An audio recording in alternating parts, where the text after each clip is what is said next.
Hello, today I've decided to make a video doing a review on the Radiacode 102, and I'll also be kind of comparing it to some of the other Radiacodes to try and help you make a decision on if it's worth buying in 2026. Now, a little about the basics of the detector. The Radiacode 102 is a mainly gamma scintillator, but it can detect some harder beta radiation if it can make it through the plastic. It's very small, compact. As you can see, it can measure count rate and dose rate. It can do spectroscopy and link up to an app to make it even easier to see that kind of stuff. It can also track dose, which could be quite useful in some scenarios. It is also very durable and has an amazing battery life, and is basically a really good detector if you're trying to get in the hobby of maybe collecting or trying to find radioactive stuff in the wild. Okay, so now I'm going to put the Radiacode up against some different sources, and I'm going to collect spectrums on them to show you its capability to detect different radioactive materials. Now, as you can see here, if I hold down the bottom button, I can reset the spectrum, and I shall get my first source, which is this uranium glazed pot. Now, this is quite low activity, so it's definitely going to take a while, and I'm going to have to show the app to see a big change. I think I can put it down here, actually. So this pot has some uranium glaze on this kind of orangey finish that's around everything. And you can see it's over double the background radiation in my room. So this source itself would be giving off about 14 counts per second, as my background is about 7 counts per second. It's also a very low dose rate, about 0.2 microsieverts. My room's about 0.1. So it's not very powerful, but the Radiacode still should be able to put together a spectrum for me to identify what it is. Okay, so I just wanted to quickly show what I've done here, which is shield the detector and the source with these lead plates, which I have a video on how to make.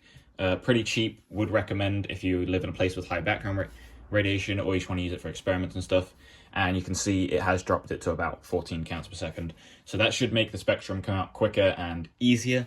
So just keep that in mind. I am using shielding. I am cheating a little bit, but only for these low activity sources. Okay, so now this has been running for about 30 minutes. I'm going to quickly show you what it looks like actually on the Radiacode, and then I'm going to show you what it looks like on the app, because it's much easier to do it that way.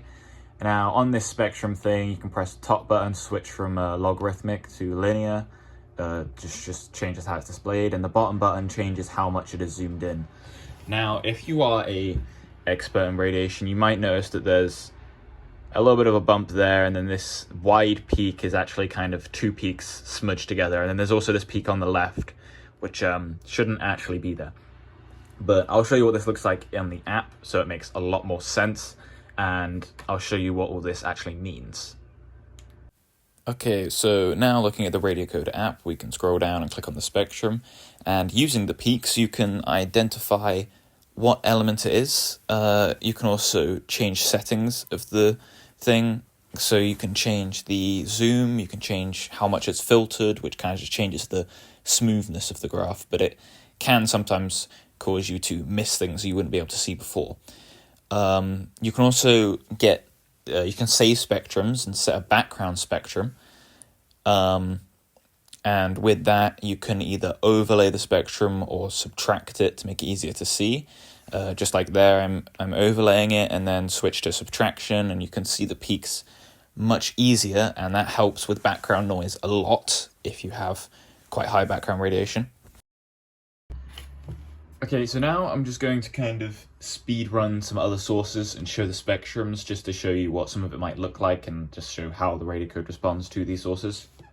Okay, so first up we have this nano one, which is marketed as a health product, but it's actually just radioactive. It contains some thorium powder. I'll throw up the spectrum.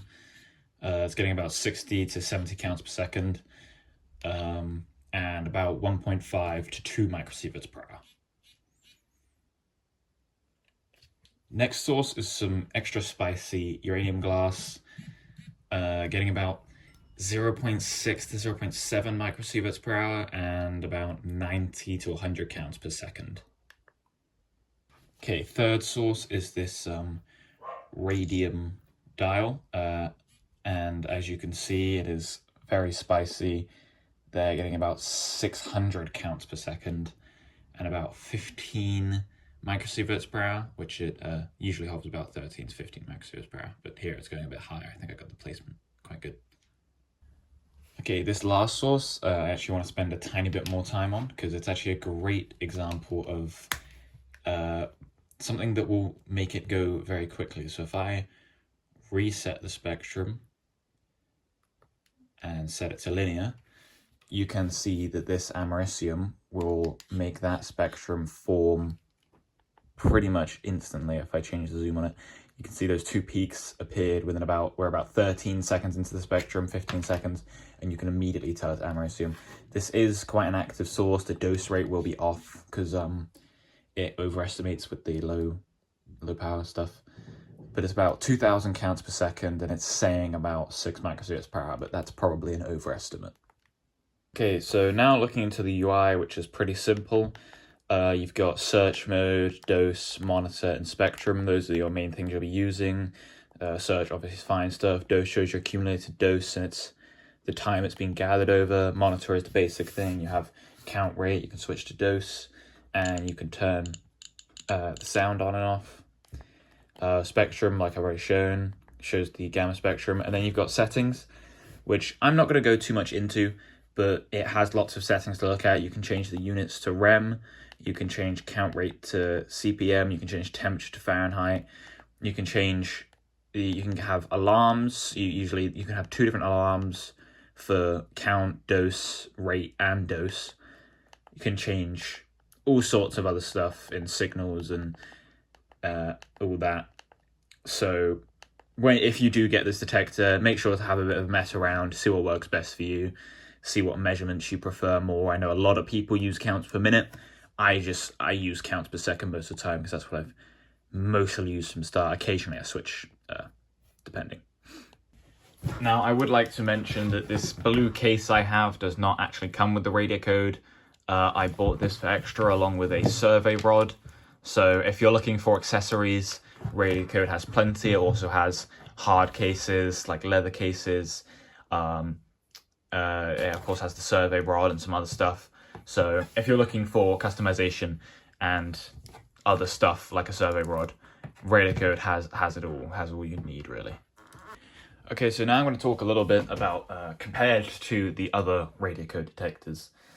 Now the 102 is like all the others, is very versatile. It has kind of a lot of features that you might want if you're getting into the hobby. But if you are experienced in the hobby and you have other detectors, the 102 might not be best for a first choice. It is quite basic. It's not the best Radiacode out there. It's not specialized, is what I'm saying. For example, if you want something more sensitive, the Radiacode 110 is a much better choice. It's probably better for finding things because of that.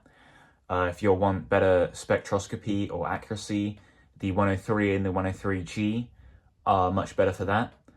And if you're looking for something much more high range, as this only goes up to, I think, a millisievert, then you'll want the Radiacode 0. But definitely, if you are new to the hobby, this is an amazing detector. It is the cheapest Radiacode at about 250 euros, I think.